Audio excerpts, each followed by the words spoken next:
So hello guys, আসসালামু আলাইকুম। আপনারা সবাই কেমন আছেন অবশ্যই কমেন্টে বলবেন। আলহামদুলিল্লাহ আমি কিন্তু অনেক অনেক অনেক ভালো আছি।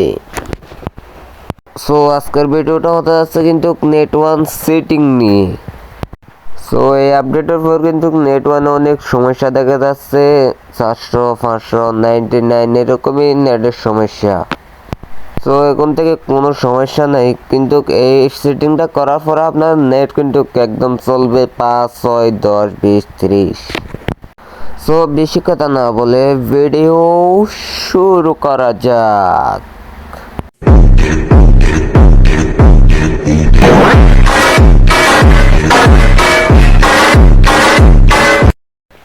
সো গাইস, আপনারা সর্বপ্রথমে সেটিংয়ে চলে আসার পরে এখানে একটা রিবুট নেটওয়ার্ক নামের একটা সেটিং আছে, আপনারা দেখতে পাচ্ছেন। সো আপনারা সর্বপ্রথমে সেখানে ক্লিক করবেন, আর ক্লিক করার পর গাইস এখানের নেটওয়ার্কটা একটু আপডেট দিয়ে দেবেন। 2-3 বার ক্লিক করার পর আর একটু নিচে আসার পর এখানে একটা নেটওয়ার্ক নামের অপশন দেখতে পাবেন।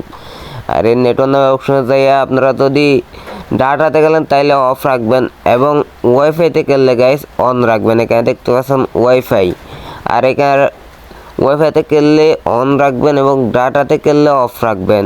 সো গাইস আমি কিন্তু ডাটাতে গেলি, তাই কিন্তু এই সেটিংটা অফ রাখি।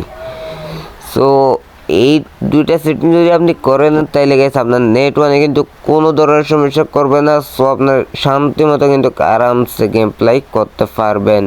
সো এই দুইটা সেটিং কিন্তু আপনারা করতে হবে, নয়তো আপনারা গেম প্লে করতে পারবেন না। সো গাইস আজকের ভিডিওটা কিন্তু এই পর্যন্ত।